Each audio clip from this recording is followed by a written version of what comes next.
So much about parenting is being prepared. So in the next few minutes, you're going to learn how to get ahead of the questions and be prepared to talk about sensitive stuff now that your 5-year-old or your 6-year-old or however old they are is starting school. And welcome back to Sitting in a Car. I'm Sarah Sproul and I sit in a car each week answering a question to help you raise your confident and caring young person who respects themselves and the people around them.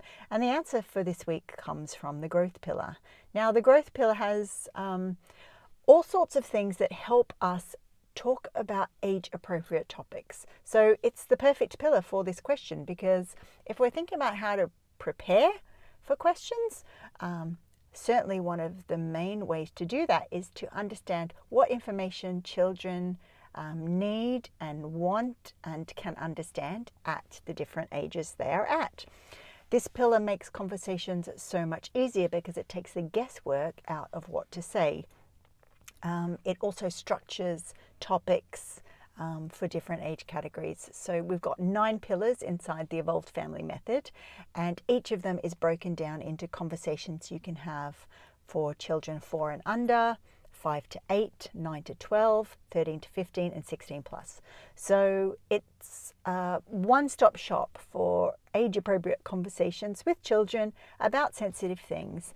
And of course, because it's situated in the Evolved Family Method, then you know that you're also focusing on building connection. It's not just about the information, it's also about the connection. So what most people do, or what most adults who are raising a child or children would do if they have this question about being prepared because their child is starting school, would be to look at what you can talk about for the age your child is, and then probably what will be happening, if I'm being completely honest based on what I see, is that there will be this sense of shock of like, really? You can talk to kids from 4 years old about consent and about sperms and eggs and about genitals and about, all sorts of things, people's privacy, and some people don't respect privacy. And you can talk about all of the pillars with children from a very young age. So oftentimes it will come as quite a shock. And what parents tell me is they realize that, actually, I thought it was just about getting the age-appropriate information, so I knew what to talk about, but actually that's not it at all. The age-appropriate information can be super confronting. It's far more about how can we prepare ourselves to have these conversations. And I understand why most of us would think that it's about the age-appropriate topics, because sex is one of those things, and puberty and bodies and babies and all that sort of stuff. Well, we've been brought up in an environment where it wasn't part of everyday life. And so we have beliefs about the information that somehow it's sort of different to information about healthy food or riding a bike. And so we think there are different rules for it, but that's not the case at all. Sometimes we are wanting to make sure that we're doing this exactly right, that one of our default patterns in parenting will be to wait till a child asks a question about something sensitive. And then even sometimes we can be surprised at the questions they're asking, and we can be wondering if what they're asking is age appropriate too.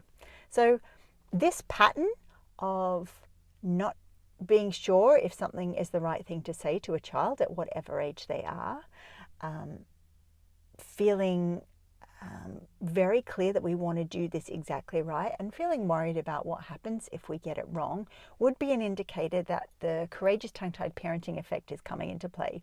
You know about this courageous tongue-tied parenting effect by now, but it's essentially that we have a clear vision of what we want in our family and in our parenting, related particularly to conversations about sensitive things, and having open, honest, natural communication with our children, so they know they can come to us no matter what.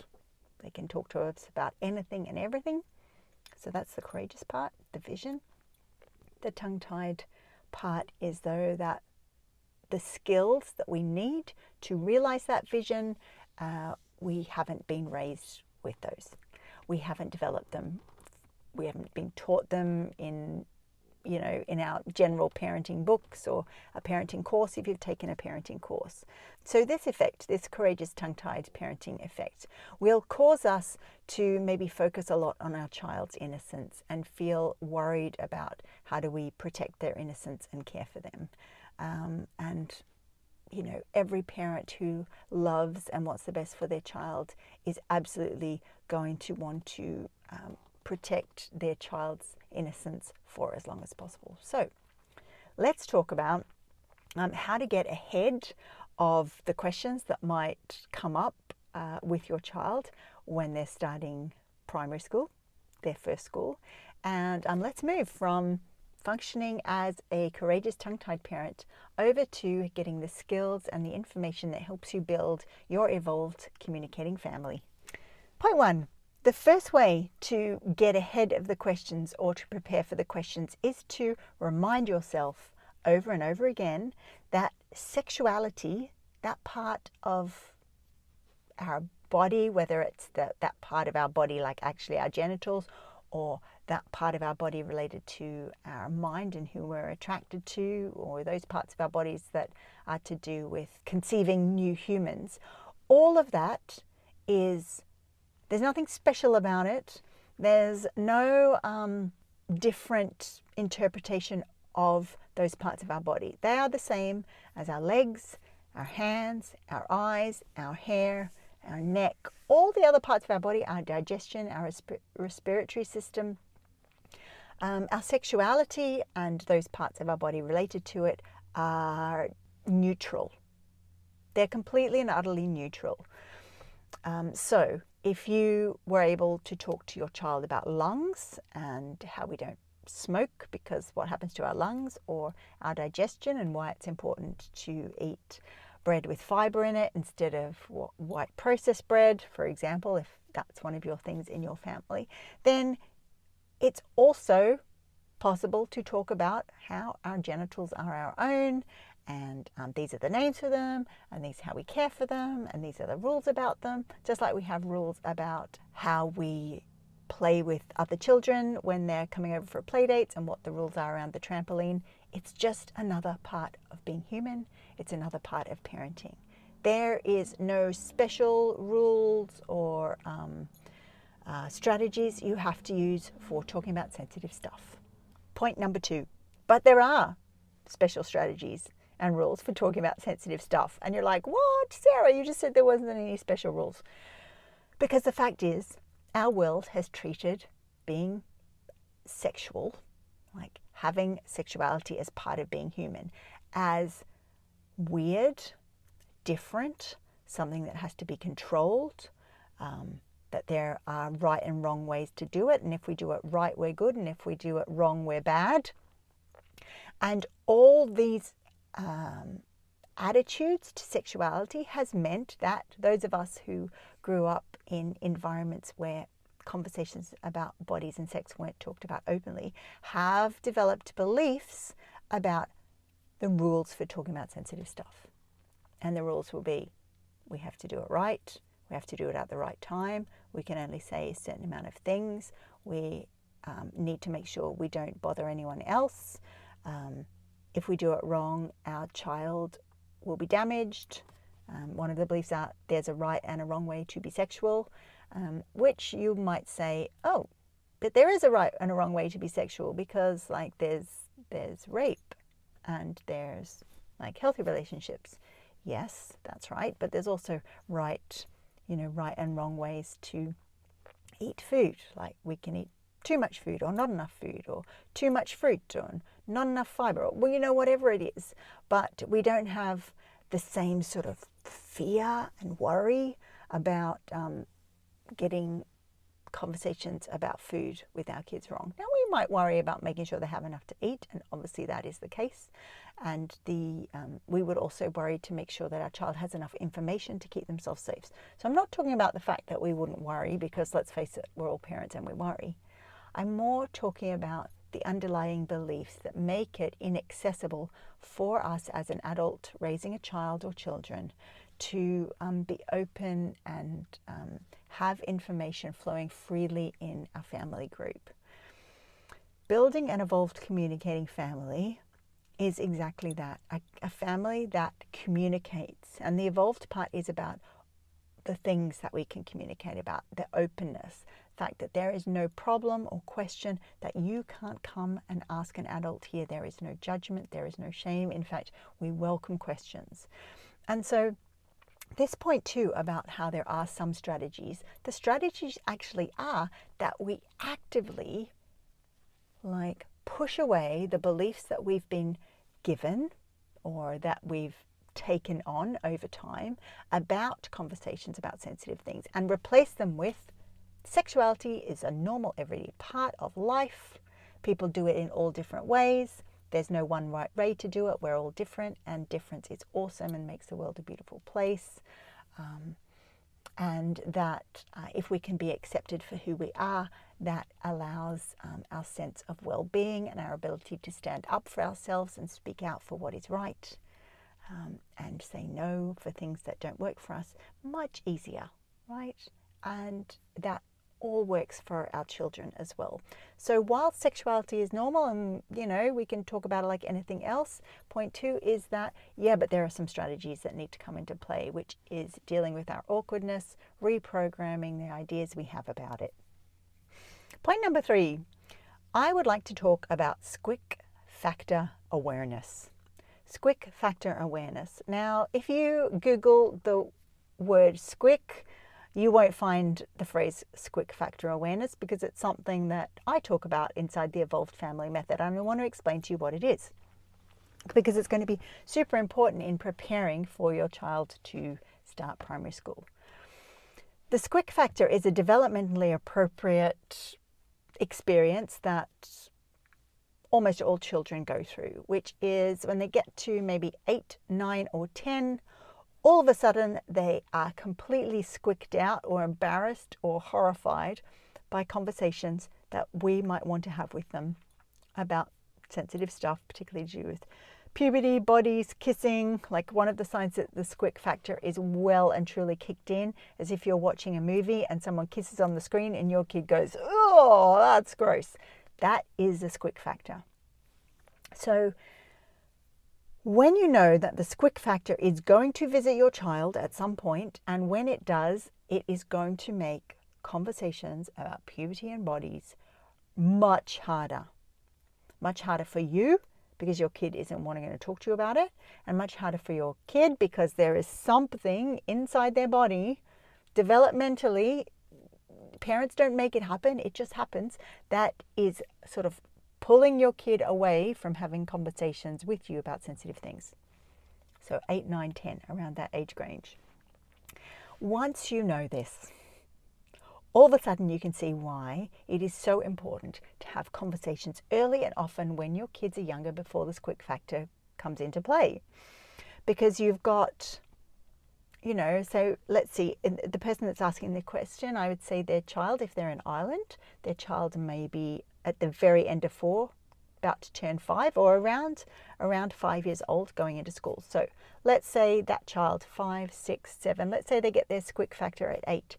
This family has 3 years to build very deep, connected, habitual, normal, everyday culture around conversations about sensitive stuff.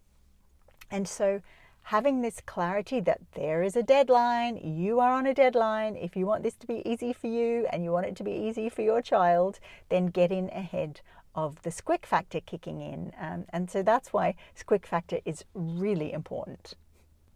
I want to give you one example of a pyramid of progress from the growth pillar, just so you get a clear idea of how it's possible to be layering on information for your child, developing habits in your family. So when the Squick Factor happens, that your child already has heaps of information, heaps of support, and actually lots of habit around talking about sensitive things with you.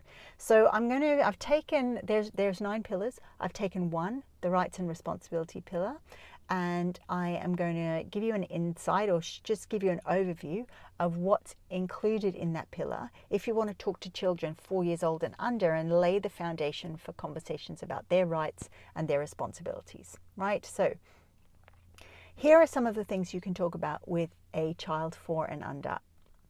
You can, and I'm going to read them out because there's quite a lot of them. You can have conversations and play games and things around knowing what their rights are, which leads to self-confidence. Knowing our rights leads to self-confidence. Who wants to raise a self-confident kid? Me, I absolutely do, right? It has implications for consent. We can teach our child by example and giving them opportunities to do this, that they can make decisions. They are able to work out what they want and speak up about it. This belief, we can give them the belief that their body belongs to them. We do that through conversations and through the actions we take and the way we treat them in our home. We need to show them they have a right to be protected and safe, and that adults do that for young kids, because remember, we're talking about kids 4 and under, that they have a right to ask questions about sexuality and the body. They have a right to question their gender and what the world says the rules are about their gender. And they're allowed to explore their body and be naked and be curious about all these sorts of things. Finally, we can help them practice yes, no, or maybe, or I don't know. We can help them talk about and describe their needs and wishes, and they can start getting better at communicating skills. So, for example, the skills of listening or trying to find words that explain or show their adult how they're feeling. All these are very basic stuff, but they're foundational skills for all sorts of really complex stuff later on related to consent and negotiating what feels right, pleasure, all those sort of things. So that is one pillar, the rights and responsibilities pillar. You've had a little snapshot into what can be possible and how you lay foundations for much more complex things with your child when they're 4 and under. And the way this ties back into the question is this. Preparing for questions that come from school is far much more about not waiting for the question, but rather building a foundation, the foundation of evolved communicating family, by as the adult, creating the momentum and starting to have chats about things that your child may never ask you, because you're building the foundation for when the Squick Factor kicks into play and then your child growing through puberty and into young adulthood. And I don't know about you, but if starting early to have conversations about sensitive stuff means that I'm going to be able to stay connected to my kid through the long term, even when they do all that sort of pulling away that everyone talks about when they're teenagers, then I am up for that job. And it sounds like this person who asked this question is absolutely up for that job. And I imagine that you're up for that job too. So that is the answer to the question, how to get ahead of the questions that my child may ask me now that they are starting school. This person has a 5-year-old. But this information doesn't do you much good unless you have the ability to challenge all those beliefs and all those habits about feeling awkward that you might have developed over time.